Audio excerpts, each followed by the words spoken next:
श्री गणेशाय नमः। आप सभी का बहुत बहुत स्वागत है आपके अपने YouTube चैनल कहानी टॉकीज पर। गणेश चतुर्थी व्रत भगवान गणेश को समर्पित है। इस दिन गणेश जी की विशेष पूजा की जाती है। पंचांग के अनुसार हर महीने 2 चतुर्थी आती हैं, एक शुक्ल पक्ष में और एक कृष्ण पक्ष में। हर महीने पड़ने वाली कृष्ण पक्ष की चतुर्थी को संकष्टी चतुर्थी कहा जाता है, जबकि शुक्ल पक्ष की चतुर्थी को विनायक चतुर्थी कहा जाता है। प्रत्येक माह में 2 चतुर्थी होती हैं। इस तरह 24 चतुर्थी और प्रत्येक 3 वर्ष बाद अधिमास की मिलाकर 26 चतुर्थी होती हैं। सभी चतुर्थी की महिमा और महत्व अलग अलग हैं। तो आइए जानते हैं संकष्टी चतुर्थी से फायदे। अमावस्या के बाद आने वाली शुक्ल पक्ष की चतुर्थी को विनायक चतुर्थी कहते हैं और पूर्णिमा के बाद कृष्ण पक्ष में आने वाली चतुर्थी को संकष्टी चतुर्थी कहते हैं। माघ मास के कृष्ण पक्ष को आने वाली चतुर्थी को संकष्टी चतुर्थी, माघी चतुर्थी या तिल चौथ कहा जाता है। 12 माह के अनुक्रम में यह सबसे बड़ी चतुर्थी मानी गई है। पौष माह की चतुर्थी को भी संकट चतुर्थी कहते हैं। इसका भी एक अलग ही महत्व है। चतुर्थी तिथि रिक्ता संज्ञक कहलाती है, अतः इसमें शुभ कार्य वर्जित रहते हैं। यदि चतुर्थी गुरुवार को हो तो मृत्युदा होती है और शनिवार की चतुर्थी सिद्धिदा होती है और चतुर्थी के रिक्ता होने का दोष उस विशेष स्थिति में लगभग समाप्त हो जाता है। पूरे साल में संकष्टी चतुर्थी के 13 व्रत रखे जाते हैं। सभी व्रत के लिए एक अलग ही व्रत कथा है। चतुर्थी के देवता हैं शिव पुत्र गणेश। इस तिथि में भगवान गणेश का पूजन से सभी विघ्नों का नाश हो जाता है। संकष्टी चतुर्थी का मतलब होता है संकट को हरने वाली चतुर्थी। इस दिन जो व्रत रखता है उसके सभी संकटों का नाश हो जाता है। चतुर्थी के व्रतों के पालन से संकट से मुक्ति तो मिलती ही है, साथ ही आर्थिक लाभ भी प्राप्त होता है। संकष्टी के दिन गणपति जी की पूजा करने से घर से नकारात्मक प्रभाव दूर होते हैं और घर में सुख शांति बनी रहती है। ऐसा कहा जाता है कि गणेश जी घर में आ रही सारी विपदाओं को दूर करते हैं और व्यक्ति की सभी मनोकामनाओं को पूरा करते हैं। नारद पुराण के अनुसार संकष्टी चतुर्थी के दिन व्रती को पूरे दिन का उपवास रखना चाहिए। शाम के समय संकष्टी गणेश चतुर्थी व्रत कथा को सुननी चाहिए। संकष्टी चतुर्थी के दिन घर में पूजा करने से नकारात्मक प्रभाव दूर होते हैं। इतना ही नहीं, संकष्टी चतुर्थी का पूजा से घर में शांति बनी रहती है, घर की सारी परेशानियां दूर होती हैं। गणेश जी भक्तों की हर मनोकामनाओं को पूर्ण करते हैं। इस दिन चंद्रमा को देखना भी शुभ माना जाता है। सूर्योदय से शुरू होने वाला संकष्टी व्रत चंद्र दर्शन के बाद ही समाप्त होता है। साल भर में 12 से 13 संकष्टी व्रत रखे जाते हैं। हर संकष्टी व्रत की एक अलग ही कहानी है और अलग ही नाम होता है। कहा जाता है कि संकष्टी चतुर्थी का व्रत नियमानुसार ही संपन्न करना चाहिए, तभी इसका पूरा लाभ मिलता है। इसके अलावा गणपति बप्पा की पूजा करने से यश, धन, वैभव और अच्छे स्वास्थ्य की प्राप्ति होती है।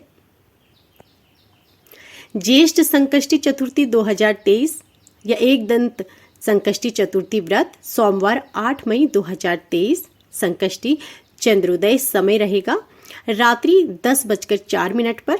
संकष्टी चतुर्थी तिथि 8 मई 2023 6:18 पर सायंकाल 9 मई 2023 को 4:08 पर समाप्त होगी। पूजा विधि: गणेश संकष्टी चतुर्थी के दिन प्रातः काल स्नान आदि करके व्रत लें। स्नान के बाद गणेश जी की पूजा आराधना करें। गणेश जी के मंत्र का उच्चारण करें। पूजा की तैयारी करें और गणेश जी को उनकी पसंदीदा चीजें जैसे मोदक, लड्डू और दुर्वा घास जरूर चढ़ाएं। गणेश मंत्रों का जाप करें और श्री गणेश चालीसा का पाठ करें और फिर आरती करें। शाम को चंद्रोदय के बाद पूजा की जाती है। अगर बादल के चलते चंद्रमा नहीं दिखाई देता है तो पंचांग के अनुसार चंद्रोदय के समय में पूजा कर लें। शाम के पूजा के लिए गणेश जी की मूर्ति के बाजू में दुर्गा जी की भी फोटो या मूर्ति रखें। इस दिन दुर्गा जी की पूजा बहुत जरूरी मानी जाती है। मूर्ति या फोटो पर धूप, दीप, अगरबत्ती लगाएं, फूल से सजाएं एवं प्रसाद में केला, नारियल रखें। गणेश जी के प्रिय मोदक बनाकर रखें। इस दिन तिल या गुड़ के मोदक बनाए जाते हैं। गणेश जी के मंत्र का जाप करते हुए कुछ मिनट का ध्यान करें, कथा सुनें, आरती करें और प्रार्थना करें। इसके बाद चंद्रमा जी की पूजा करें, उन्हें जल अर्पण कर फूल, चंदन, चावल चढ़ाएं। पूजा समाप्ति के बाद सबको प्रसाद वितरित किया जाता है और गरीबों को दान भी किया जाता है। संकष्टी चतुर्थी का महत्व। हिंदू धर्म में गणेश जी को प्रथम पूजनीय देवता माना गया है। ऐसे में संकष्टी चतुर्थी के दिन व्रत रखकर पूजा करने से भगवान गणेश जी की विशेष कृपा प्राप्त होती है। मान्यता है कि संकष्टी चतुर्थी का व्रत रखने से भक्तों की सभी मनोकामनाएं जल्द पूर्ण हो जाती हैं। चेत संकष्टी गणेश चतुर्थी व्रत कथा। सतयुग में 100 यज्ञ करने वाले एक पृथु नामक राजा हुए। उनके राज्य के अंतर्गत दयादेव नामक एक ब्राह्मण रहते थे। वेदों में निष्पात्र उनके 4 पुत्र थे। पिता ने अपने पुत्रों का विवाह गृह सूत्र के वैदिक विधान से कर दिया। उन 4 बहुओं में बड़ी बहू अपनी सास से कहने लगी, हे सासू जी, मैं बचपन से ही संकटनाशक गणेश चतुर्थी का व्रत करती आई हूँ। मैंने पितृगृह में भी इस शुभदायक व्रत को किया है। अतः हे कल्याणी, आप मुझे यहाँ व्रता अनुष्ठान करने की अनुमति प्रदान करें।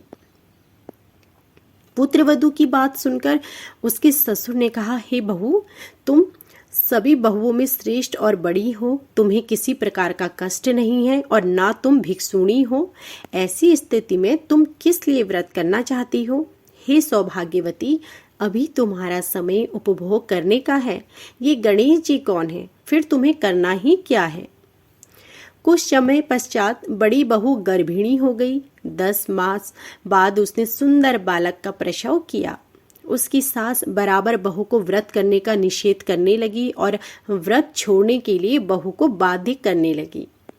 व्रत भंग होने के फलस्वरूप गणेश जी कुछ दिनों में कुपित हो गए और उसके पुत्र के विवाह काल में वर वधू के सुमंगली के समय उसके पुत्र का अपहरण कर लिया।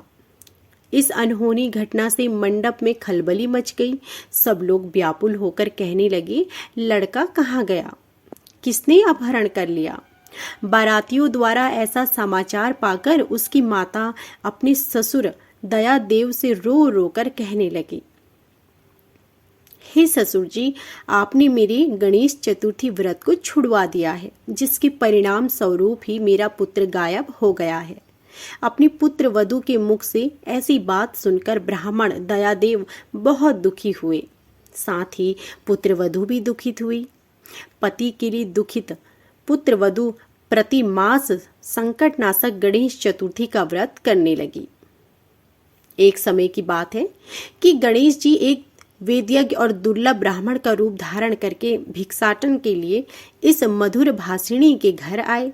ब्राह्मण ने कहा कि हे बेटी, मुझे भिक्षा स्वरूप इतना भोजन दो कि मेरी क्षुधा शांत हो जाए। उस ब्राह्मण की बात सुनकर उस धर्मपरायण कन्या ने उस ब्राह्मण का विधिवत पूजन किया। भक्ति पूर्वक भोजन कराने के बाद उसने ब्राह्मण को वस्त्र आदि दिए। कन्या की सेवा से संतुष्ट होकर ब्राह्मण कहने लगे, हे कल्याणी, हम तुम पर प्रसन्न हैं।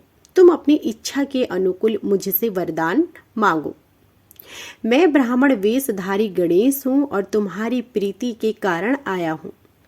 ब्राह्मण की बात सुनकर कन्या हाथ जोड़कर निवेदन करने लगी, हे विघ्नेश्वर, यदि आप प्रसन्न हैं तो मुझे मेरे पति के दर्शन करा दीजिए। कन्या की बात सुनकर गणेश जी ने उससे कहा कि हे सुंदर विचार वाली, जो तुम चाहती हो वही होगा। तुम्हारा पति शीघ्र ही आएगा। कन्या को इस प्रकार का वरदान देकर गणेश जी वहीं अंतर्ध्यान हो गए। कुछ समय के बाद उसका पति घर वापस आ गया। सभी बहुत प्रसन्न हुए। विधि अनुसार विवाह कार्य संपन्न किया। इस प्रकार ज्येष्ठ मास की चौथ सभी कामनाओं को पूर्ण करने वाली है। तो यह थी आज की हमारी संपूर्ण जानकारी। आशा करती हूँ कि आपको हमारी यह वीडियो पसंद आई होगी। ऐसे ही धार्मिक व्रत कथाओं, पूजन विधि के बारे में तथा आगे की जानकारियों को प्राप्त करने के लिए हमारे चैनल को सब्सक्राइब करें और बेल आइकन दबाएं, जिससे कि ऐसी ही वीडियो प्रसारित होते ही आपको जानकारी मिल सके। आप सभी का धन्यवाद।